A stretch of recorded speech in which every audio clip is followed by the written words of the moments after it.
Boot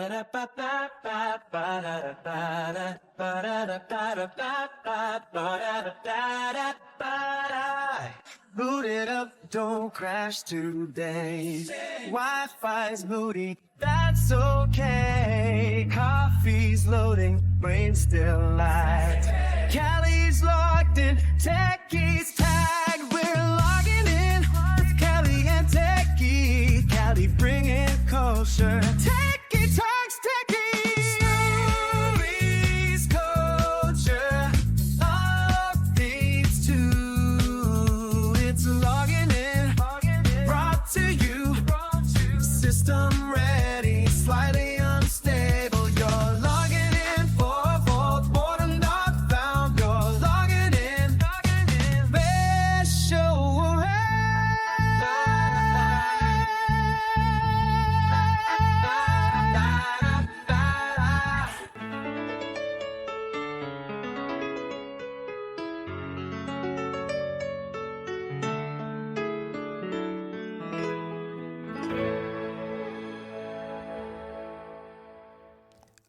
All right, here we are, another episode. We ready? Another episode. I'm ready. Let's go. Oh my goodness, it's been a big, busy week. I'll just start off with that. For me too. Yeah, so, For me too. Not just in the news, but in personal life too, right? oh my goodness. Well, I want to start off with Yeah. the Super Bowl. I think that might be a good place to start. What do you think? Well, I don't have too much to say about the Super Bowl other than, of course, I enjoyed it. However, the only two things that I want to point out about the Super Bowl is, first thing is the heavily scrutinized halftime performance by Bad Bunny, Benito Bowl, registered at 1.282 million views. Now, I'm even hearing numbers that are like 131, 130, 132, 135. I'm seeing those numbers as well. But versus Turning Point USA, those views showed up at 6.1 million on YouTube. And then we're hearing reports that those numbers are flubbed, like they're fake. But either way, whether they're fake or not, 6.1 million compared to the 128.2 is nothing, in my opinion. I didn't even watch it. Let me also be the first to say I was not one of the 6.1 millions who watched the Turning Point USA halftime show. I was included in the 128 million viewers who watched the Bad Bunny halftime show. And but I did catch clips of Kid Rock online, and all of that lip syncing he was doing, a mess. But what do you got to say about it? No, so what I gotta say about that it's funny. I was gonna talk about the advertising, but you know what? Let's go into the halftime show. I didn't even think about it. The basic thing that I've heard, and my wife even mentioned this herself, is essentially kind of watching it. It was almost like you had all these jocks playing football, and then you had Nerdfest taking place with all these theater kids just basically doing what theater kids do, which is just doing their thing, essentially, where there was like an entire story that was there. There was a lot of elements that were there. The fact that the sugar cane were actual people that were paid, I think it was like between $2,000 and $3,000. Like, and if you go and you see clips of people in the actual stadium when Green Day was performing before the Super Bowl even started, they were all into it. But when Bad Bunny performed, the place looked silent. It looked like people were just kind of staring and wondering, what is this and what am I experiencing right now? I saw different clips. I didn't see a silent stadium. I saw a stadium that was on fire. I heard a lot of cheering. I heard a lot of engagement. So I didn't see a silent crowd for Bad Bunny. There's a lot of behind the scenes clips of people just staring. Well, I wouldn't doubt that some people probably were. No, like a whole stadium I with wouldn't. just a really small portion of the stadium actually dancing, and Uh-huh. like everybody Interesting. just staring and just trying to figure out what Interesting. exactly am I seeing here. Well, I mean, America. Those who were just staring. I mean, you would think that you're not from America. I mean, this is a part of America. This is a part of the diversity of America. So to act as though you're stunned and you don't know what you're watching is interesting. But then you go home and you eat salsa and nachos and guacamole and tacos and all that. But when it comes to a Latin performer, all of a sudden you don't know what's going on and you don't know what you're watching and you're standing there like you don't know what to do. Move your hips. Right. Move your hips. Snap your fingers. You know, I don't know, but don't act so clueless. Like, hey, what is this? We've never seen anything like this before. Sure, you have. You just never seen it at the Super Bowl. Right. And it was You know? just Yeah. almost the amount of nuance that was part of it, especially the fact that there was a live wedding that took place. Yeah. Yeah. Yeah. Because I enjoyed it. I saw an interview of the I forget what they call it, pastor, is that the right name? Who? I don't know, the person that goes and weds the people. Oh, a pastor, a magistrate. I mean, they have different names. I don't know. Like Jewish But weddings, you have a rabbi or whatever. I don't know. Okay. But whoever the person that does the marrying went and said that they had to go through rehearsals to go in to make sure that they got the whole scene correct, but it was also a real wedding. Yeah. Yeah. And I mean, because also, yeah, they're having a real wedding, but it's, you know, everything is timing, right? What do you have, like 12 minutes? So, you know, you're going to have a real wedding, but, you know, you're going to fit it in. They had to fit it. To be able to, and to be able to make history. I mean, it was already history as the, you know, the first Latin performance like that at the Super Bowl. That was already history in itself. And then to have a wedding take place, I mean, you're a part of that history. And depending on who you are, you're gonna make it fit. Even if you have something more traditional for the family at a later time, who's gonna pass on the Super Bowl? No, it sounds like they're not doing something more traditional because Bad Bunny signed the certificate as witness. I don't know. Maybe they're going to have something with their family, though. You know, a reception or something. Sometimes people, when they go away. No. Did you hear how the whole thing came about? I didn't. Okay, this is actually pretty big. So sometimes people, when they get married, they think, how funny would it be if I go and I send a wedding invitation to my favorite celebrity, right? So they send. Bad Bunny gets wedding invitations all the time. So this particular wedding invitation, he went and basically said to them listen, the only way that I'll attend your wedding is you drop your wedding and you bring the wedding to the Super Bowl. Oh, so they had a contract. Well, they basically, he went and he said like, hey, if you're willing to change your wedding venue to the Super Bowl, then I will be at the wedding.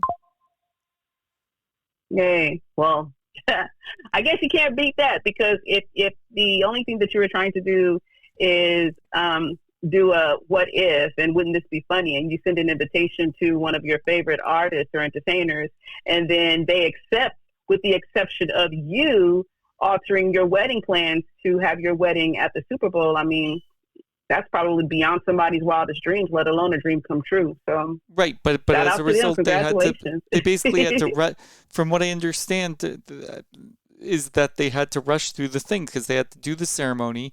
They went right to the first dance, and then they went right to cake. Yeah. There was. I mean, the reception was in a very short period of time. Yeah, I honestly would not be surprised if at a later date they had something private, a ceremony with their family to celebrate them coming together in marriage. Not necessarily a wedding ceremony where an officiant has to, you know, have them take their vows again and say, you know, now you are really officially married. But a reception, just a party to celebrate them coming together. I would not be surprised if they did something like that. Not the same day, but, you know, at a later date. Yeah. But either way, I'm sure they both went to bed with smiles on their faces. Oh my goodness, yeah. No, the whole thing. My good gracious. And then here's the other thing that's really interesting is, again, just like looking through social media, all those different Yeah. booths that they had when he was going and running around are actual restaurants Uh-huh. that you can visit.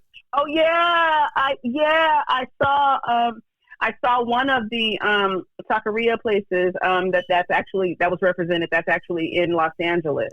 I forgot what it was called. I have no I idea. forgot, but yeah. I did see that. I saw that. I think on Entertainment Tonight. Yeah, yeah. I thought it was fun. I thought it was a fun performance, and I love anything that displays, diversity and culture. I think it's educating as well as entertaining. So yeah. So there's another out to hot Benito. take that's been going around about Apple sponsoring this particular event. What's that? Essentially, the entire performance was not in English. Correct? Did he say anything in English? I don't think No, so. he didn't say I anything don't in think English. so. Apple, Some of the words, though. Go Apple ahead. right now is pushing that they have AirPods that provide live translation. Oh, for real? Yeah. Mm. Which allows real-time in-person language translation directly in your ears. Oh, they were pushing it at the time? No, this is a feature that is out that basically came out this year. Oh, really? Yes. What? I didn't know about that. Yes, December 18th, 2025. Is that right? Yes. Where have I been, or where has that news been? Because that sounds under the rock to me. Maybe with so much stuff that's going on, that just didn't make the headline. Yeah, iOS 26 or later, and essentially they mentioned that AirPods allow you to understand when someone is saying in your preferred language. So if you're speaking with someone who doesn't have their own AirPods with live translation, you speak naturally, and essentially, it goes and translates. Wow. So Wow. there's some people in the tech sphere that are saying they wonder if Apple was secretly trying to go and to do something with their AirPods and live translate. I don't know, but just thought that was really interesting that they didn't say it out loud, but those in the tech world were just like, huh, here you go. Apple's been pushing this whole live translation thing, and yet they put on a Super Bowl performance that's completely not in English because they've been pushing this narrative of you need AirPods so that way you can understand everybody in the world. Yeah, I mean, I can see the connection. It's just that if that is the connection, I'm surprised that Apple didn't highly advertise it, right around the time of the Super Bowl. They never do that. At least starting in January. They never do it. Yeah. But like people are just mentioning that there's this nuance that those are in the know for some reason immediately thought of AirPods. Wow. Just saying. Wow. Just saying. But yeah, no, that's the most interesting thing, especially with this halftime performance, is essentially the amount of real people that were used. Yeah. Which is almost unheard of, if you think about it. Yeah. Yeah, it was busy. It was fun. I mean, it was definitely eye-catching because it was like, wait, what am I looking at? Wait, what's going on? Wait. So it was a lot going on, but yeah, you're gonna have to watch the whole thing over and over again just to understand all the nuance of everything. And the thing also I think that got people a little irked was when Bad Bunny said "God bless America" and then proceeded to name every single place in America that includes North and South America. I mean, I don't have a problem with it, and I've seen the intention of that because many people from North America want to push out South America, so he was putting it back in front. So, I won't say back in front, but he was putting it like alongside. No, well, he was taking a statement that is used a lot in the United States, which is God Bless America. Yeah. And he flipped Yeah. And when you it. say North America and South America, He flipped it. He's like, when you say God Bless America, these are all the places you're actually referring to, not the United States. I guess that's up to perception. Well, no. That's what he did. His exact thing is he said, "God bless America," and then he named, he named Canada. He named America. Then he was saying he named everything. El Salvador and El Cuba, Salvador. Nicaragua. He was naming everything. Yeah, that would be considered part of North or South America. Yeah, But he also included the United States. Yes. So what were people irked about? Because he took a statement that's usually, when you hear the words "God bless America," before he did that, you would think he's only referring to the United States. Yeah. He took it to another level. He went and he said, "God bless America," and then proceeded to name all the countries that weren't America, and then included America. Hey, you know what? Think about that. I don't have anything to say about it. You know, I don't. Yeah. For those who want to be irked about it, you know, to each his own. I'm not bothered by it. I thought it was interesting. I just thought it was fascinating because I'm just like, wait a second. That is a really interesting approach there, because it's like especially because you were talking about the other event that's taking place, which is all about "Go America, yay America, America, America, America," and he's like, here's all the things that actually contemplate America. Since we're going there, now let's pivot. Let's pivot since we're talking about the United States of America. Yeah. Let's pivot because we last left off when we were talking about these Epstein files, right? And we last left off with you saying who in the tech world has been named in these files. Yeah. So, and I said, you know what? I'm not sure, but let's pick back up on it when we meet again. Yep. So I wanna hop on this topic with Bill Gates, really quick. Yes. He's back in the headlines, and in an interview with Australia's 9 News, he said he regretted ever knowing Jeffrey Epstein, and saying that the time that he spent around him was just a big mistake, right? Mm-hmm. He said this was all based on the Department of Justice releasing emails between Gates and Epstein from 2013 to 2015, excuse me. But he pushed back. He said, hey, all of our interactions, they were just limited to dinners. And he thought that it was like a networking thing. Like, he believed that Epstein would help him raise a lot of money for his Gates Foundation. He was adamant, saying that, he never went to the Epstein Island. He never met any women through him. And he said it will become clearer as, more evidence comes out as far as documents being examined and stuff. So basically, he was just saying that, in short, that he used poor judgment. And once he found out about things, he distanced himself entirely.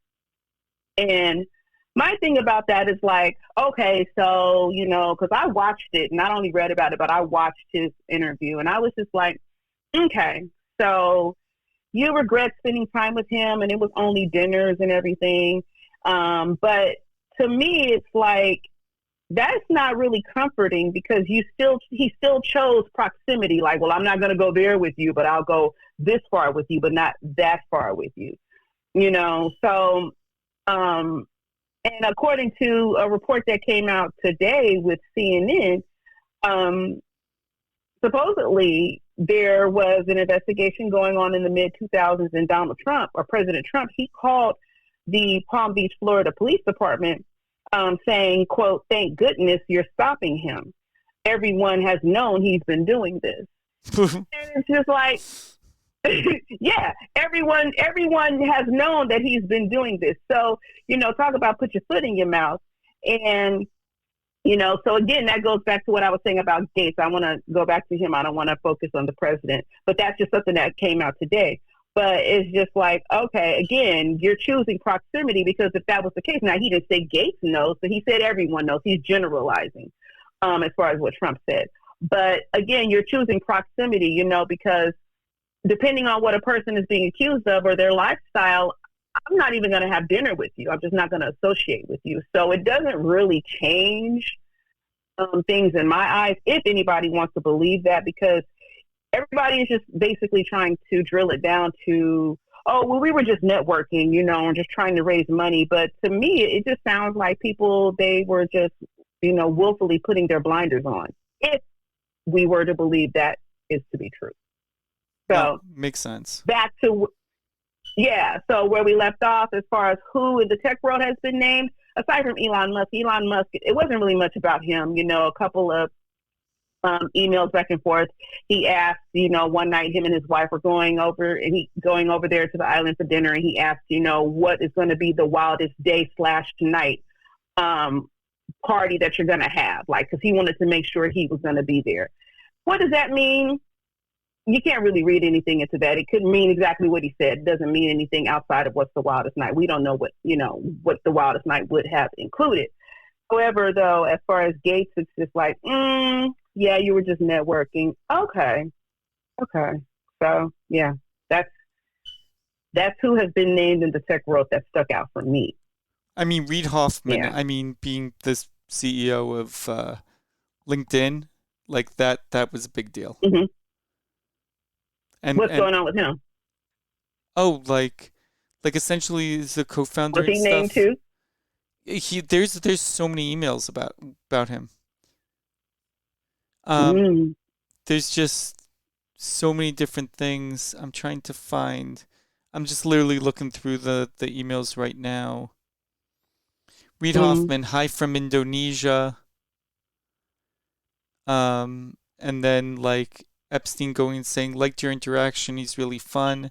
The information contained in the communication is confidential, maybe attorney-client privilege, blah, blah, blah. You in New York City generally these days, great.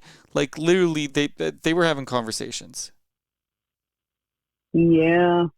Yeah. Yeah. And then you got Peter Thiel, who basically co-founded PayPal. There's a lot of names in here. And everybody is just networking, right? Supposedly. Just business associates, just networking. Yeah, that's the going and growing theme. That's the going and growing theme. Yeah, I have some other topics, but what else have you been seeing outside of the Epstein files? Anything else? I want to go back to the Super Bowl just for a second, because essentially what I wanted to talk about with the ad side of things is that essentially you got two separate YouTubers that are basically putting on $1 million contest. You have basically you have Mr. Beast, who is very famous in the YouTube scene. And then you have Rainbolt, who is really famous for, if you take a picture of anything, Rainbolt will figure out exactly where you're located.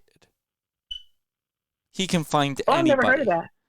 You have to look up Rainbolt. Trevor Rainbolt, he plays this game called GeoGuessr, where essentially you look at the background and then you can. He's really good. He will study wallpaper. He will study flooring. He will be able to figure out exactly where something's located.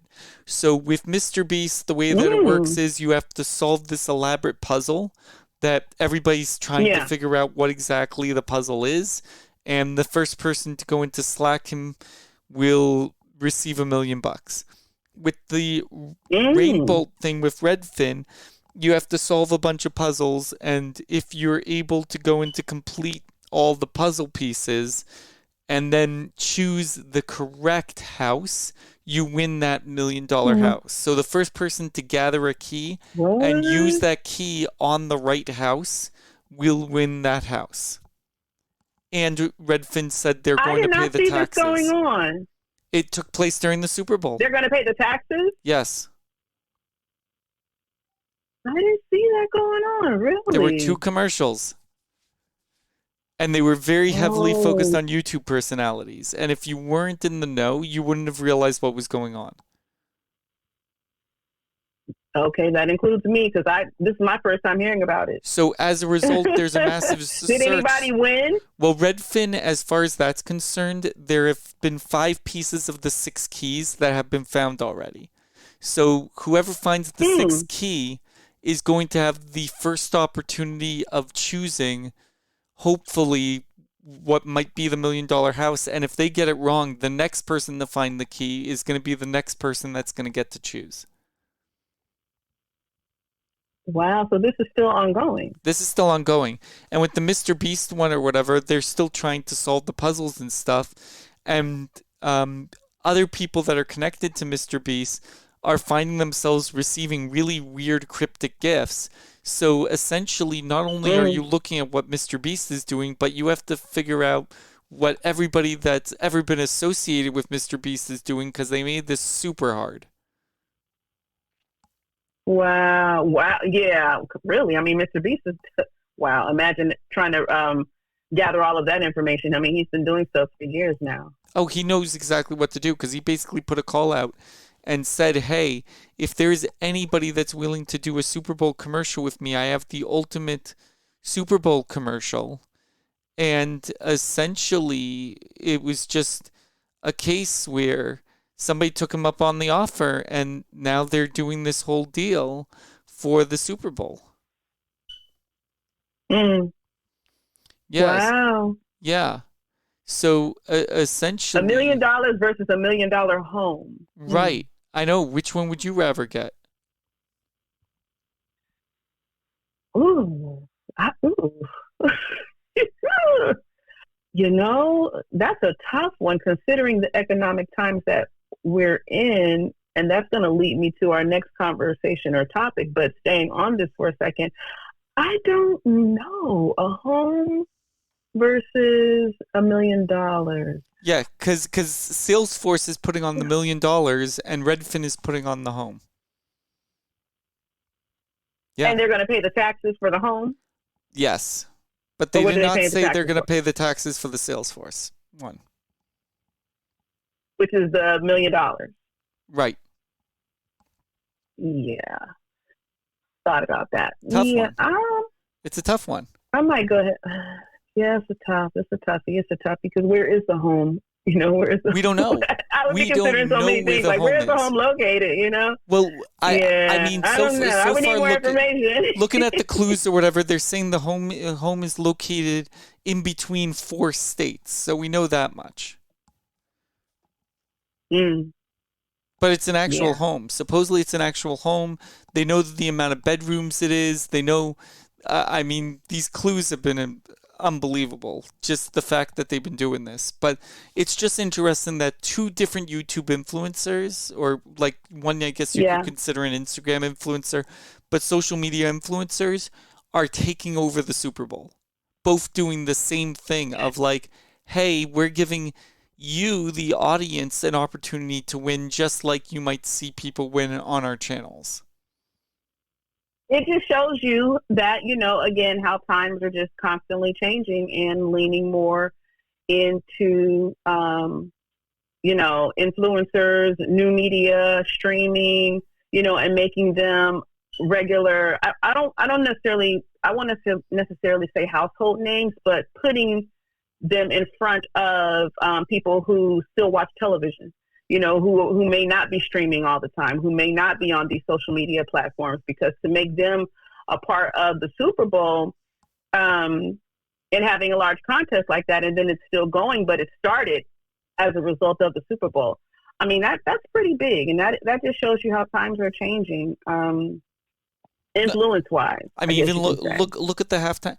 I did not expect to even talk about the halftime show, to be honest. I was like, when I was thinking Super Bowl, for some reason, I was just looking more at the commercials. But no, you're 100% right. I mean, in this case or whatever with Bad Bunny, the only reason why Bad Bunny's even on our TV right now is because one of his friends listened to his music and was just like, enough already of you bagging groceries. I'm putting this up on SoundCloud, and then the rest is history because he then got discovered. Internet doing its thing. Well, would you look at that? Right. So Well, would you look at that? that's what I'm saying. It's Yeah. like the fact of, and I know we joke sometimes or whatever about the amount of people that download the show. If we were to put a show together but not actually put it out there, there's no opportunity for you to even get picked up. Right. That's the whole thing. It's all about putting that information out there. Yeah, you gotta, no one is going to discover you just sitting on a shelf. You know, you got to put yourself out there. And in these days, you know, it's not about traditional broadcasting anymore at this point. But let's pivot a little bit when we're talking about changes. Let's get into what's happening with the economy, because while they're talking about, you know, would you take $1 million home or would you take $1 million, and how that's kind of tough because of the economic climate that we are currently in and will probably continue to be in for some time. I want to talk about, let me see, where should I start? I think I'm going to start with the Washington Post. Okay. I want to play something really quick, though. Go ahead. Let me get this set up right quick. Give me 1 second.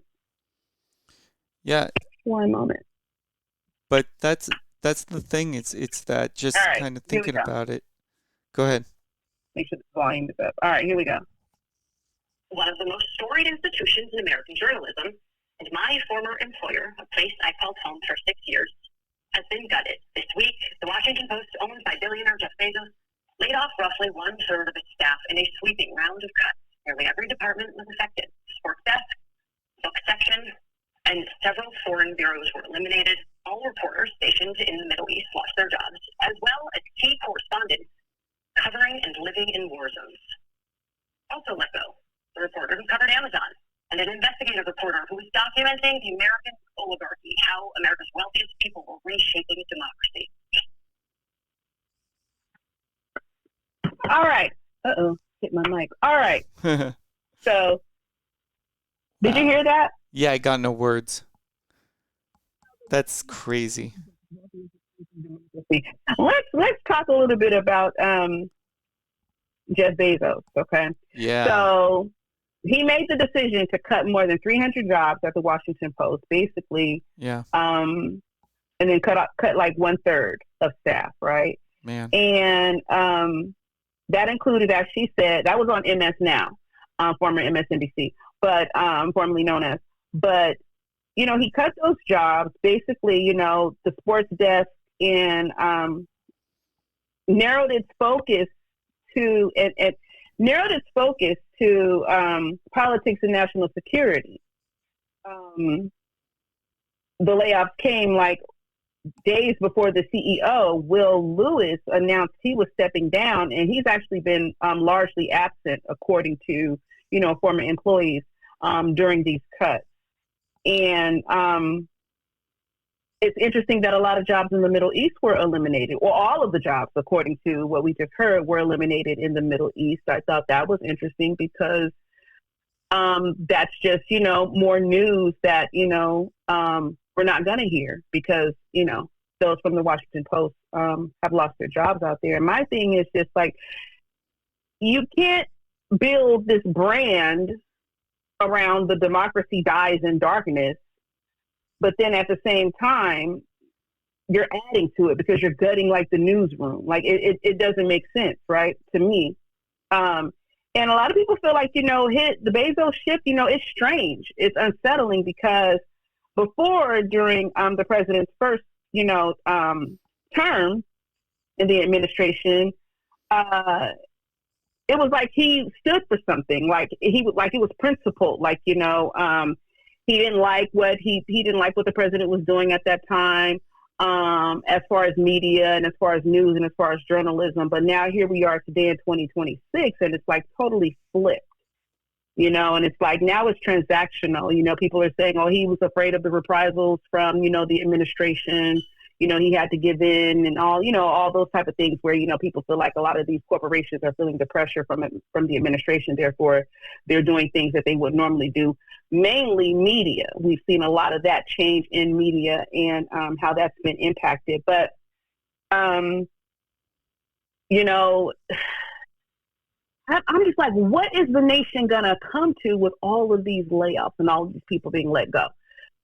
I even wondered, I said, are they going to start introducing the universal basic income, where they give people, it's not welfare, but it's like a universal basic income. Like, okay, according to your state's cost of living, here's just enough money for you to live on. Because how are all these people going to live?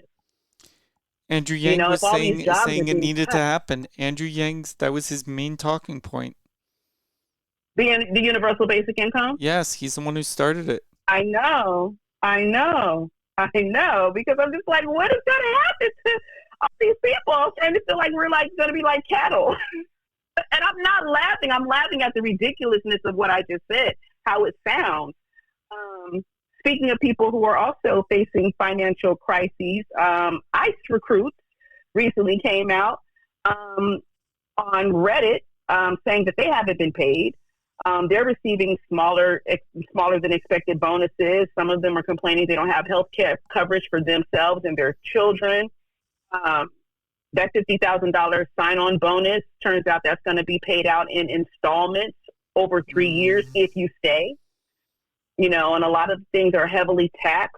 So, but yeah, they're complaining that they haven't been paid. Now imagine going out there and doing all that work, or what you consider work, and you're not getting paid. But yeah, so that's just the latest news that I have about the economy. What else is going on in the tech world? I know there's something else.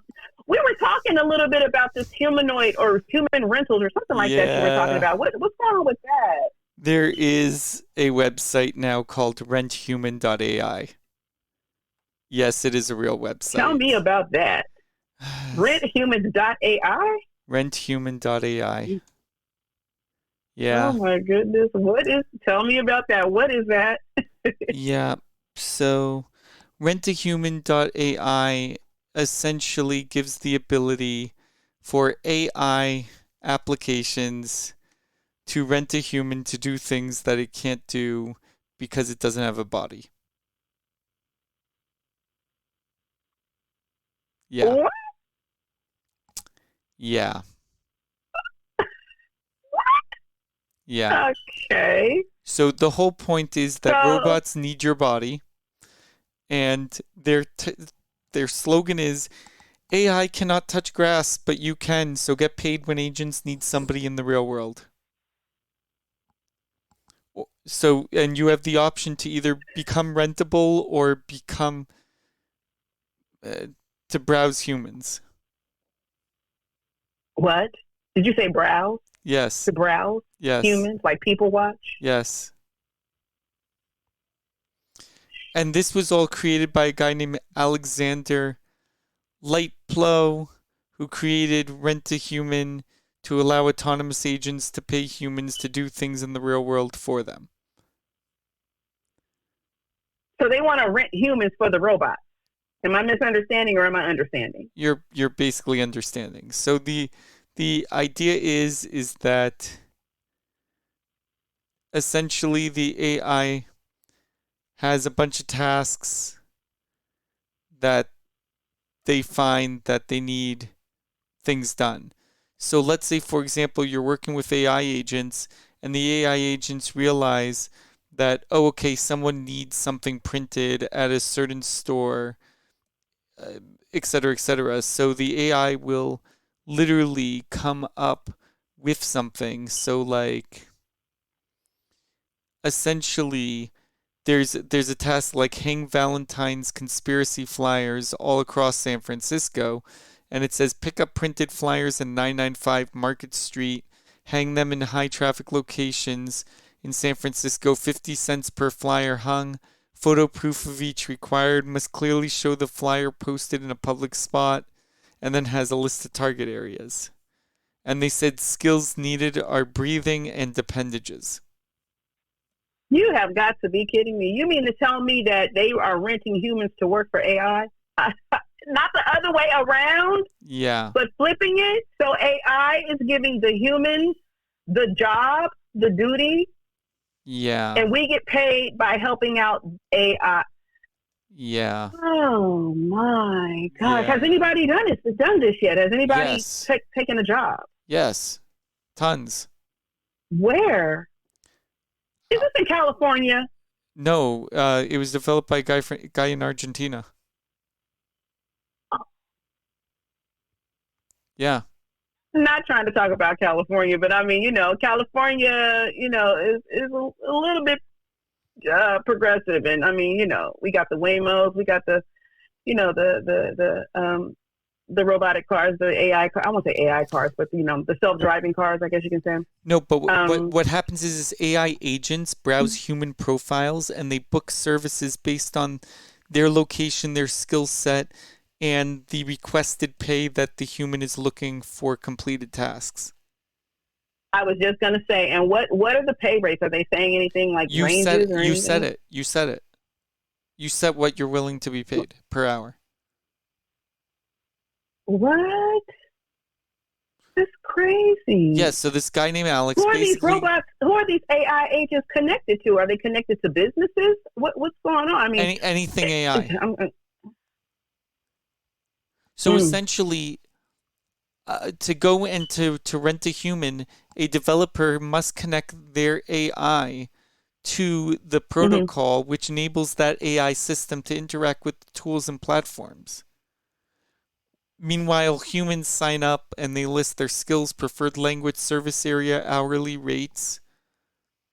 And then payments are paid through cryptocurrency, through Ethereum wallets.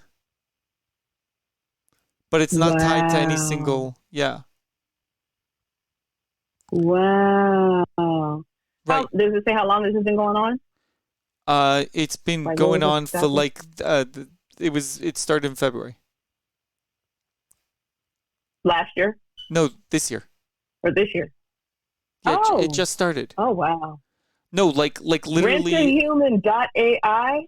rentahuman.ai. So literally Alex posted a picture of a human that was rented, which basically the task they were given was to hold up a poster that says an AI paid to hold this sign, rent me at rentahuman.ai.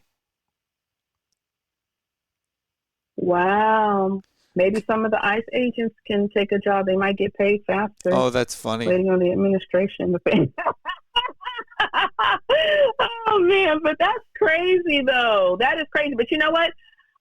Not even to make light of it, because again, getting back to the economic state that the country is in. I mean, like gig work, I'm not going to say it's dead, but like the DoorDashes and the Uber Eats and all of those, there's not any money because people are not really, shopping like that, ordering out like that. I've been coming across a couple of videos where just looking at what people are saying, and where it was really, hot during the pandemic, it has completely slowed down. And like, the money that these restaurants are paying out, it doesn't balance out for the mileage. It's Right. like, what, go, 15 miles for $8, like it with gas, it's not working out. So a lot of these gig workers are like finding themselves, back at the drawing board, like I need a job. And then look at the job market. Crazy. Right. So now this is basically, they're saying this is what the future job market's going to be, which is you figure out a skill and then AI figures out where to place you. Think about it that way. Absurd, right? Oh, wow. Yeah. Yes. Absurd. Very much. But yeah. Never thought I'd hear that one. Yeah, no, Never that's thought I'd hear that one. on-demand labor. I mean, you're going to be hearing more and more about this particular company. It's Wow. It's going to be more. It's the answer of what's happening. until the AI figures out how to have human bodies. Oh gosh. Hey, Yeah. I wanna pivot again right quick. I wanna just jump really quick on this video, that was posted by the president, that depicted, it was a Democratic video where a lot of Democrats and stuff representatives were, certain animals in the jungle or what have you. But then Barack and Michelle Obama, they were pictured as monkeys and apes, as a monkey and an Interesting. ape. And supposedly it was from the movie Lion King. However, Lion King has nothing to do with monkeys and apes. Anyways, that was like the first, I guess you can say, reason that Caroline Leavitt gave, his press secretary. And, then she downplayed it like that. I mean, and aside from her, the bigger thing about this, aside from it being, just ultimately blatantly racist, that when President Trump was questioned about it, he said that that he didn't watch the entire video. He said he only saw, the opening portion, which was debunking, the claims about the 2020 election. And according to him, he didn't notice any offensive imagery at the end until after the backlash had started. But then it's like, okay, so will you apologize? He said no, because I didn't make a mistake. Right. And my thing is, first of all, you flip-flopped all over the place with what type of video it was. And all of a sudden it was a staffer. And who's the staffer? We still don't know.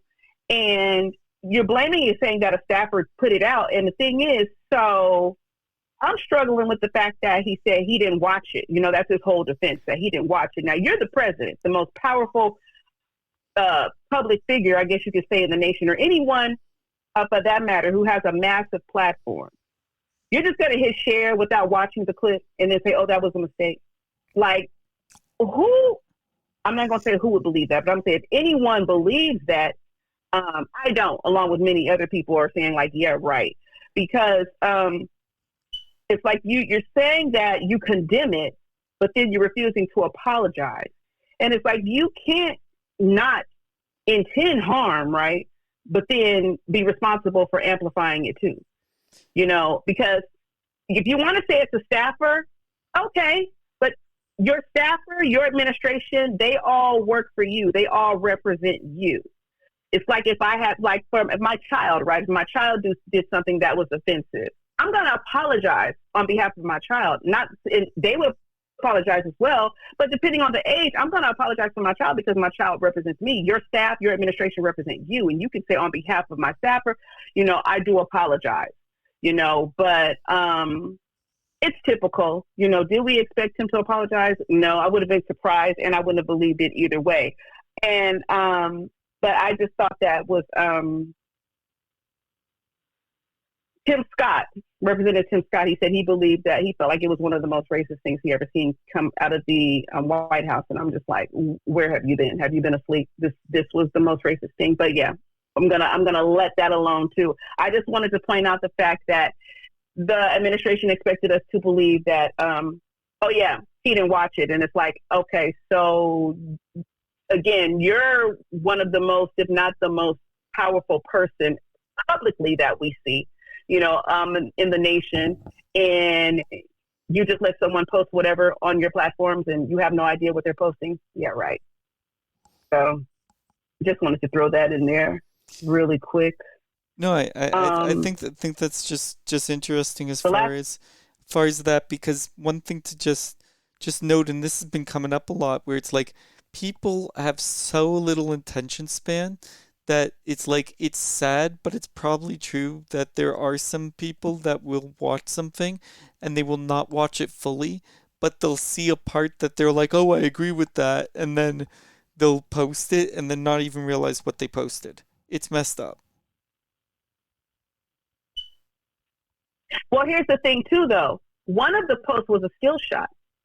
It wasn't even just a video. It was a still shot, and it was the still shot of Barack and Obama as monkeys. Okay, well then that's a totally different Yeah. story. That's a totally So, different story because I was just gonna say like, yeah. okay,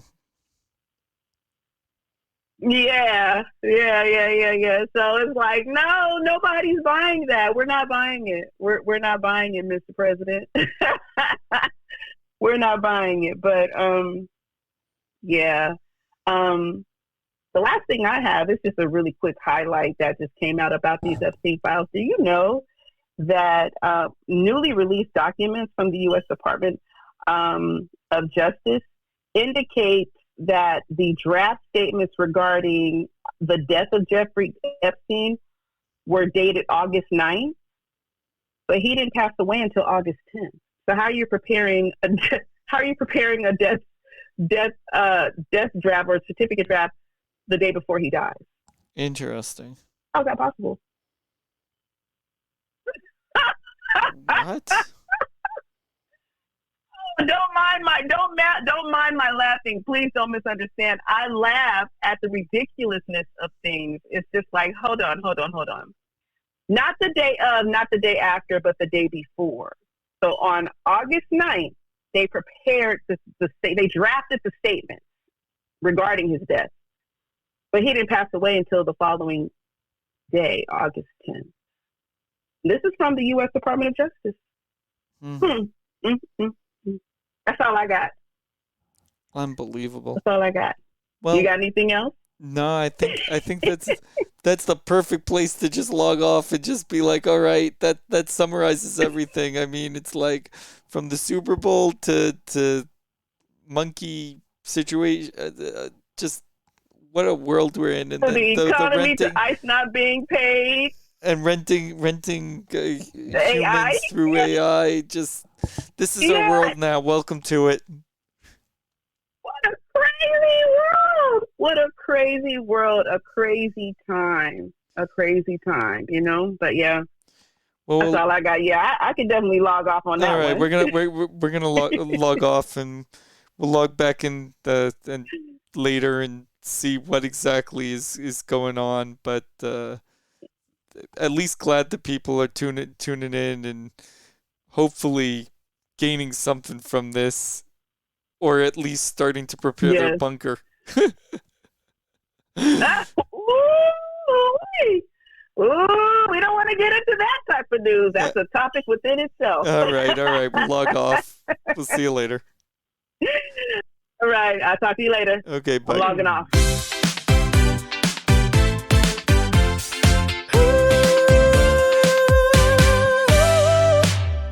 Boot it up, don't crash today. Wi-Fi's moody, that's okay. Coffee's loading, brain still lag. Callie's logged in, Tech East Tag. We're logging in with Callie and Techie. Getting clean in culture, Techie talks Techie. Stories, culture updates too. It's logging in, brought to you. System ready, slightly unstable. You're logging in. 404, boredom not found. You're logging in, special world. Boot it up, don't crash today. Wi-Fi's moody, that's okay. Coffee's loading, brain still lag. Callie's logged in, Techie's tag. Logging in with Callie and Techie. And playing culture, Techie talks Techie. Stories, culture updates too.